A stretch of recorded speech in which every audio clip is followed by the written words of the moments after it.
오늘 다 같이 은혜 받으실 말씀은 마가복음 11장 22절부터 24절까지 말씀입니다.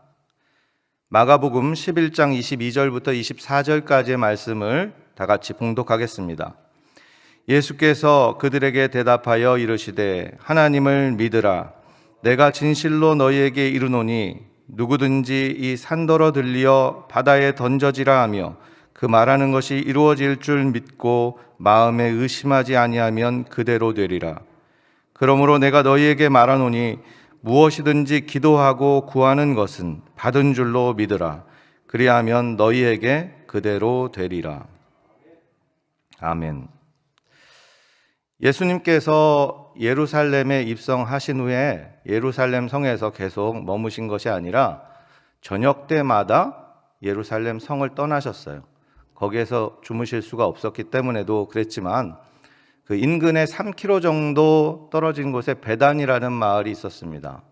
그 마을을 향하셔서 저녁이면 이제 해가 질 때면 나가셨고 또 아침 일찍 새벽 미명에 베단이로부터 예루살렘의 성에 들어오시는 그런 그 날들을 보내셨어요.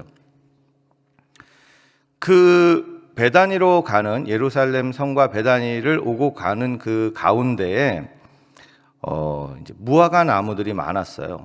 무화과 나무가 많았는데 아침 일찍 이제 성에 들어가시니까 여러분 아침 일찍 공복이잖아요. 시장기가 이제 크셔서 제자들과 함께 무화과 나무에서 무슨 열매가 있는지 살피러 보셨는데 아무것도 먹을 것이 없자 예수님이 그 나무를 향해 저주를 하셨어요. 이제 아무도 너에게서 열매를 따서 먹지 못할 것이다.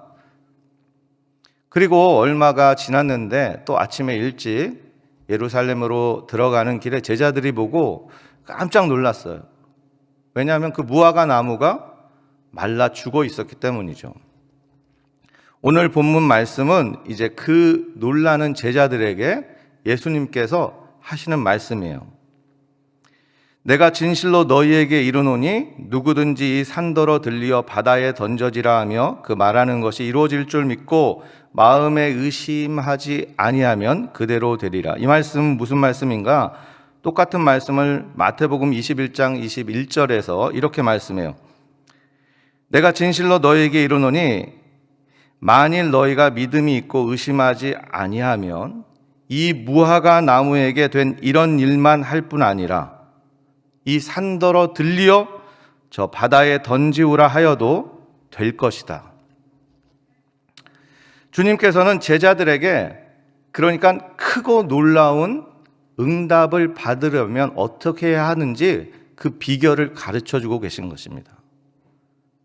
저는 오늘 본문 가운데 주님께서 가르쳐 주신 대로 우리가 크고 놀라운 기도의 응답을 받기 위해 어떻게 해야 하는가?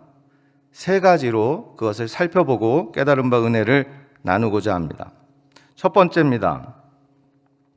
22절을 보면 예수께서 그들에게 대답하여 이르시되 뭐라고 하십니까? 하나님을 믿으라. 첫 번째 크고 놀라운 응답의 비결은 하나님을 믿는 것이에요.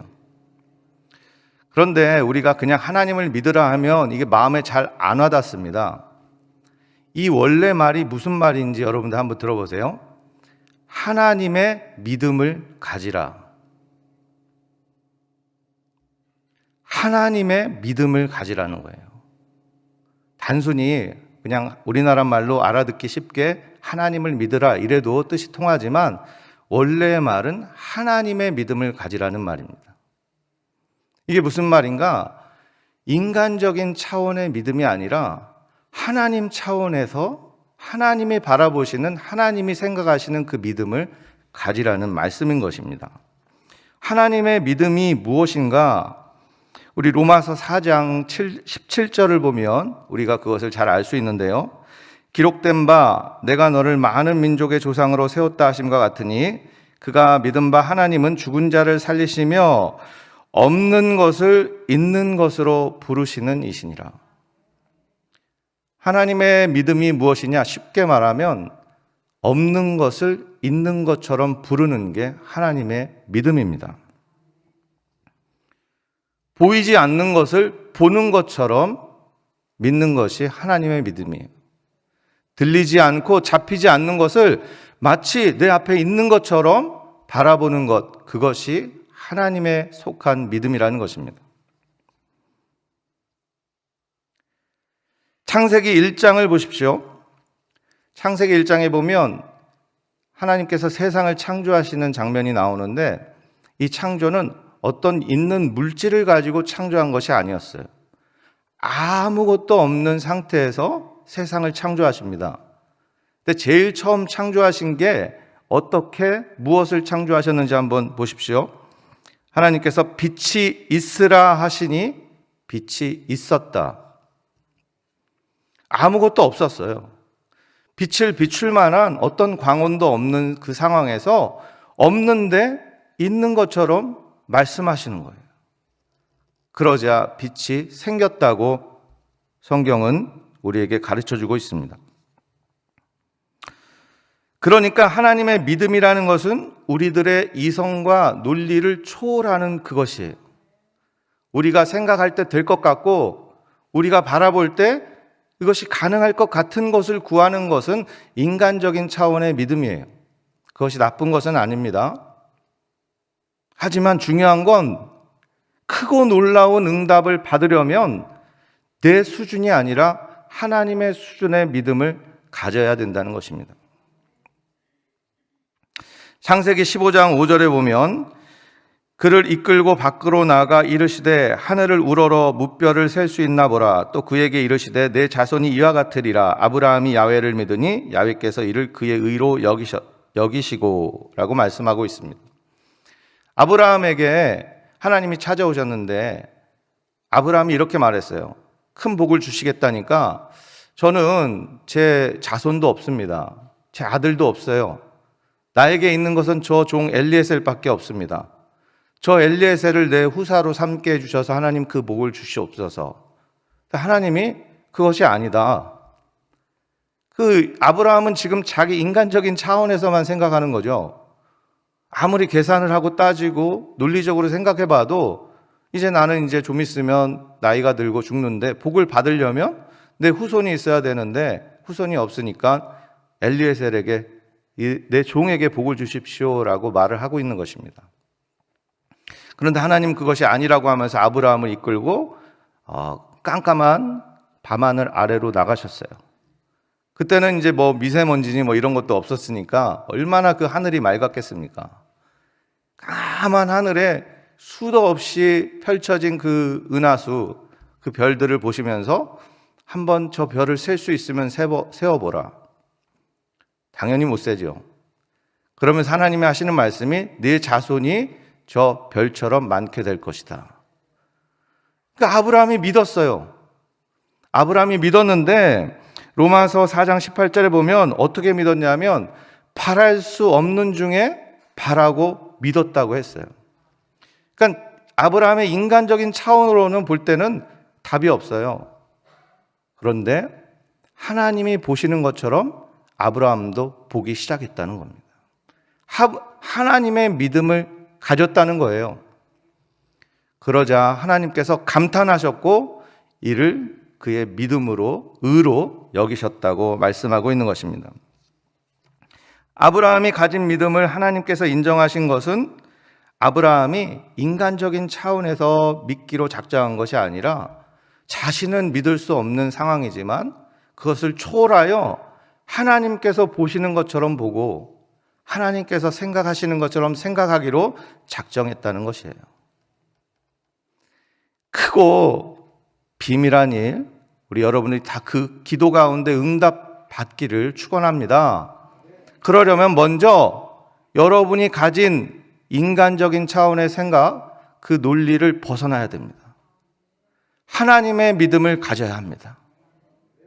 이건 이래서 안 되고 저건 저래서 안 되고 이건 이래서 어렵고 저건 저래서 어렵고 라는 차원을 넘어서야 돼요. 하나님의 생각을 갖고 하나님이 보시는 것처럼 바라보는 저와 여러분이 되시기를 주님의 이름으로 축원합니다.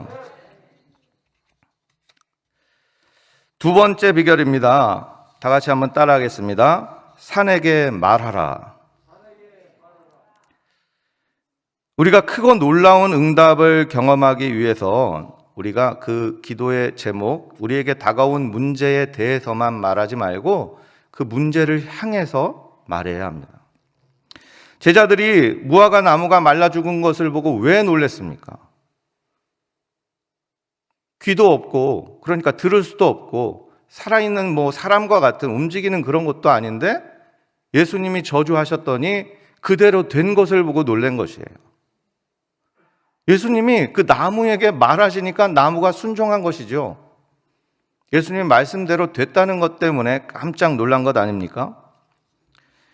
예수님께서 11장 25절에 이렇게 말씀하십니다. 내가 진실로 너희에게 이르노니 누구든지 이 산더러 들리어 저 바다에 던지우라 하며 그 말하는 것이 이룰 줄 믿고 마음에 의심하지 아니하면 그대로 되리라. 산 보러 말하라는 거예요. 산을 향해서 명령하라는 것입니다. 우리가 삶을 살다 보면, 인생의 여정을 걷다 보면 태산과 같은 문제를 만납니다. 사업에서 문제를 만나고, 직장에서 문제를 만나고, 건강에서 문제를 만나고, 가정에서 문제를 만나고, 자녀에게서 문제를 만나고, 또 모든 인간 관계에서 문제를 만나고, 온통 그런 문제의 산들을 만나게 돼요. 어떤 산들은 아주 작아요. 그래서 그냥 인간적인 차원에서 보더라도 별 걱정 안 되고 이렇게 넘어가는 산들이 있습니다. 그런데 어떤 산은 바라보면 아득하고 도저히 한숨만 나오는 그런 산들이 있죠. 그런 문제의 산을 만나면 대부분 사람들은 어떻게 하냐면 그 문제에 대해서 하나님께 이야기합니다. 하나님, 이런 문제의 산이 있습니다. 너무나 크고 너무나 두려운데 하나님 도와주세요. 하나님, 이런 문제가 있는데 해결해 주세요. 하나님, 이런 문제, 이런 산들이 있습니다. 하나님께 그 산에 대해서만 말하는 거죠. 물론 그렇게 문제에 대해서 하나님께 말하는 것이 나쁜 것은 아니에요. 그것이 필요합니다. 그런데 지금 오늘 제가 말씀드리는 것은 크고 놀라운 응답을 받으려면 때로는 산에 대해서 말하는 것이 아니라 그 산을 향해서 말해야 된다는 것입니다. 그 산을 향해서 꾸짖고 명령해야 된다는 것이에요. 내가 명하노니 너 문제에 사는 내 삶에서 떠날지어다. 너 질병아 내게 있을 권리가 없다. 떠나갈지어다. 너 가난아 내 삶에서 떠나갈지어다. 너 자녀의 문제야 우리 가정에서 우리 자녀에게서 떠날지어다. 너 실패야 내 앞에서 떠나갈지어다. 도저히 바라볼 수조차 없는 그 엄청난 문제의 산 가운데 만났을 때 우리가 단순히 그 산에 대해서만 하나님께 눈물 흘리고 걱정하고 염려하며 기도하지 마시고 그 산을 향해 담대히 꾸짖고 명령하셔야 된다는 것입니다. 산을 향해 말하지 않으면 어떤 일이 생기는가? 산이 여러분에게 말합니다. 너는 큰일 났다. 너는 끝났다. 누가 널 도울 수 있겠는가? 너 지금 이렇게 여기에 앉아서 기도만 하면 되는가? 노력을 해야지. 별의별 소리가 들려오기 시작하고 그렇게 되면 내 믿음도 작아지고 결국은 기도할 수 없게 됩니다. 크고 비밀한 그 하나님의 놀라운 응답을 받을 수 없게 된다는 것입니다. 하지만 만약에 우리가 산을 향해 말하면 산은 우리의 말을 듣기 시작한다는 것이에요. 산이 오히려 힘을 잃고 결국 그 산이 바다에 던져지는 것을 보게 된다는 것이 오늘 예수님의 말씀이신 것입니다. 크고 놀라운 응답을 받기 원하십니까? 태산이 움직이는 기적을 보기 원하십니까? 그러면 그 산에게 말하십시오. 그 산에 대해서만 말하지 말고 그 산을 향하여 직접 말하는 여러분이 되시기를 바랍니다.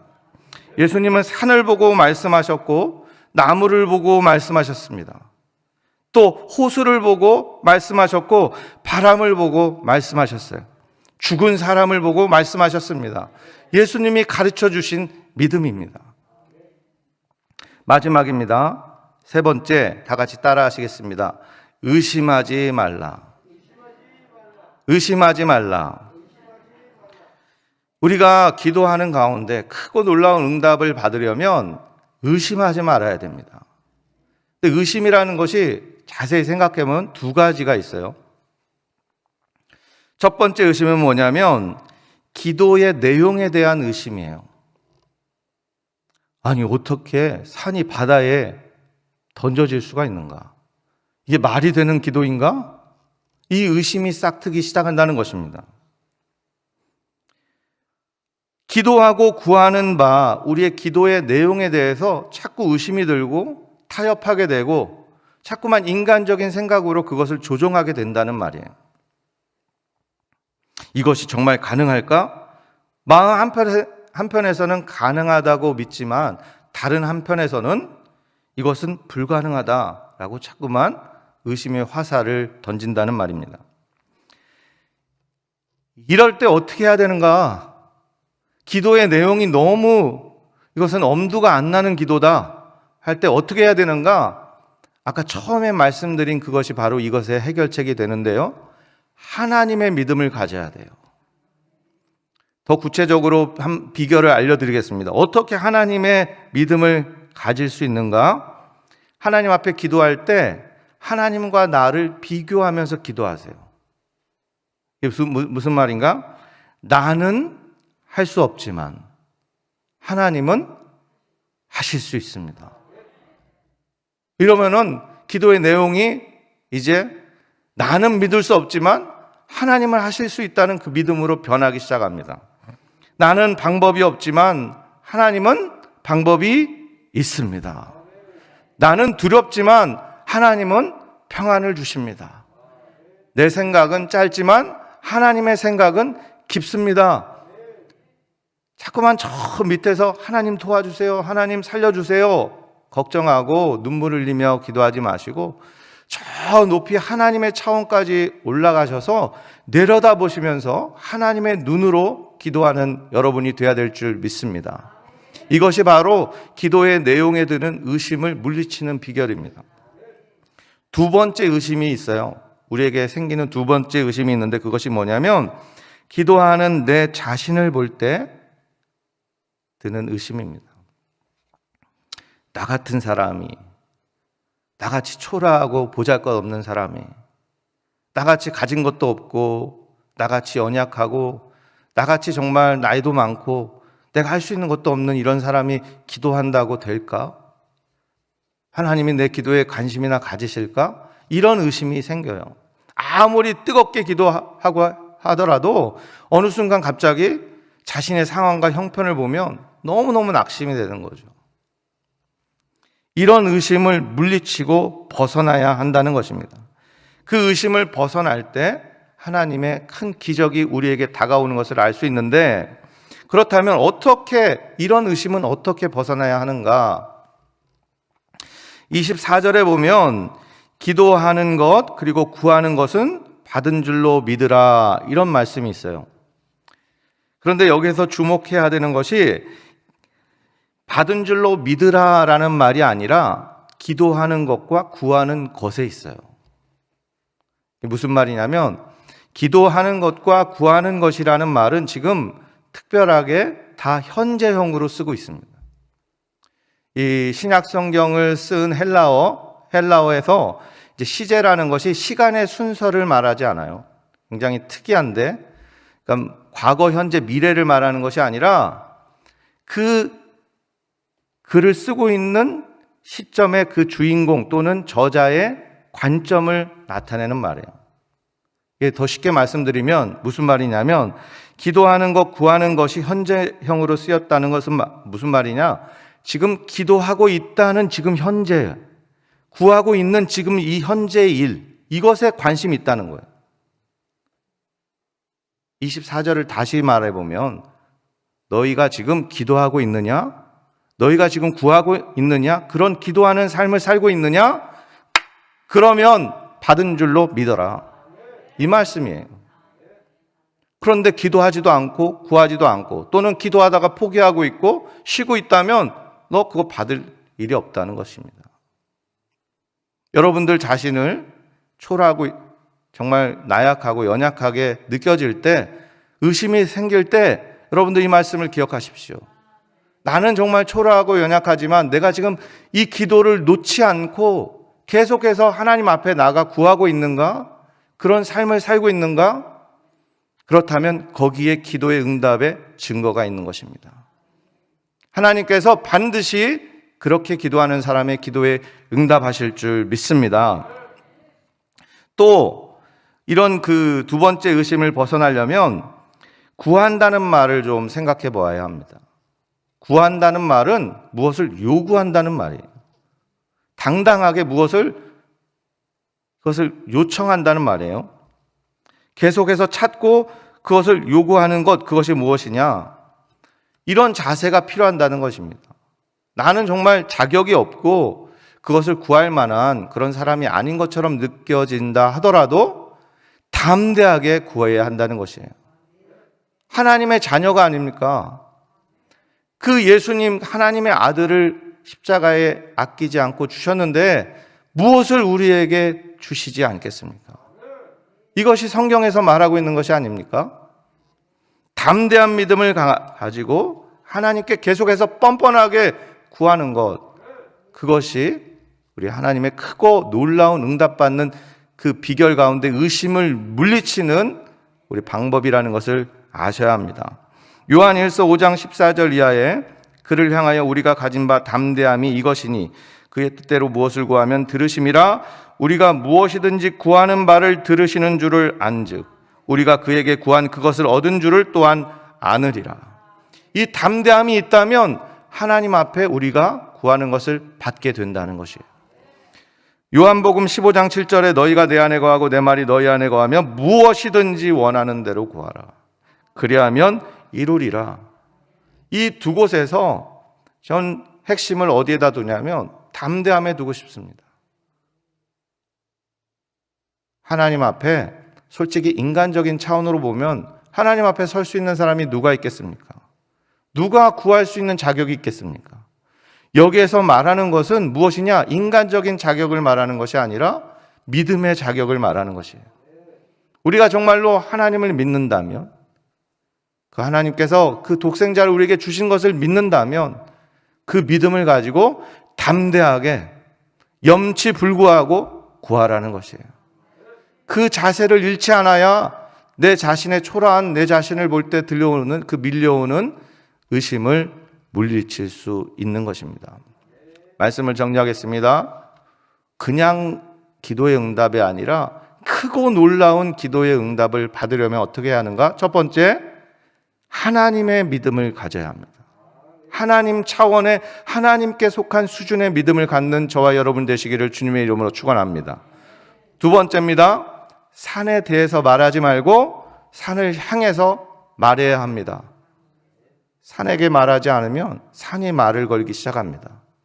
그 말을 듣고 버텨낼 장사가 없습니다. 우리가 산이 우리에게 말하기 전에 산을 향하여 담대히 말하는 우리가 되어야 될 줄 믿습니다. 마지막으로 세 번째, 의심하지 말아야 됩니다. 먼저 기도의 내용에 대해서 의심이 생깁니다. 이런 기도가 가당하긴 할까? 그럴 때 하나님의 믿음을 가져야 돼요. 특별히 하나님과 나를 비교하면서 기도하십시오. 나는 낮추고 하나님은 높이십시오. 그 기도가 내 귀에 들리는 것을 생각하십시오. 다른 사람이 듣는 것이 아니, 하나님만 듣는 것이 아니라 나도 듣게 됩니다. 그 기도를 내가 듣게 될 때 내 마음이 변하고 생각이 변하고 그리고 기적의 사람이 될 줄 믿습니다. 그리고 마지막으로 내 자신에 대해 의심이 생기게 됩니다. 나 같은 사람도, 나같이 초라한 사람도, 보잘것없는 사람도 그래서 낙심하고 좌절하게 되는데, 그럴 때마다 우리는 인간적인 자격으로 구할 수 있는 것이 아니라 우리 믿음의 자격으로 하나님께 구할 수 있다는 것을 생각하십시오. 그리고 성경이 말씀하는 것처럼 담대하게 염치불구하고 하나님 앞에 나아가 요청하시고 요구하는 삶을 살 때 하나님이 주시는 크고 놀라운 그 응답을 받는 저와 여러분이 될 줄 믿습니다. 기도하겠습니다. 좋으신 하나님 감사합니다. 부족하고 연약하고 우리 자신을 보면 소망이 없지만 십자가에 달리신 그 예수님을 바라볼 때 힘도 생기고 소망도 생기고 또 하나님 그 마음에 평안이 생깁니다. 염치불구하고 오늘도 하나님 앞에 나와 기도하는 삶을 이어갑니다. 하나님께 구하는 삶을 이어갑니다. 하나님, 이것이 하나님의 크고 비밀한 응답의 증거인 줄 믿습니다. 하나님, 눈에 보이지 않고 손에 잡히는 것 없고 들리는 것 없을지라도 하나님을 의지합니다. 우리는 할 수 없지만 하나님은 하실 수 있습니다. 우리는 연약하지만 하나님은 강하십니다. 우리의 생각은 짧지만 하나님의 생각은 크고 깊사오니 하나님의 크고 놀라운 일을 우리에게 베풀어 주시옵소서. 구하는 모든 것들이 응답되는 우리 사랑하는 성도들 될 수 있도록 복의 복을 내려 주옵소서. 예수님의 이름으로 간절히 기도하옵나이다. 아멘. 하늘에 계신 우리 아버지, 이름이 거룩히 여김을 받으시오며 나라가 임하시오며 뜻이 하늘에서 이루어진 것 같이 땅에서도 이루어지이다. 오늘 우리에게 일용할 양식을 주시옵고 우리가 우리에게 죄 지은 자를 사하여 준 것 같이 우리 죄를 사하여 주시옵고 우리를 시험에 들게 하지 마시옵고 다만 악에서 구하시옵소서. 나라와 권세와 영광이 아버지께 영원히 있사옵나이다. 아멘.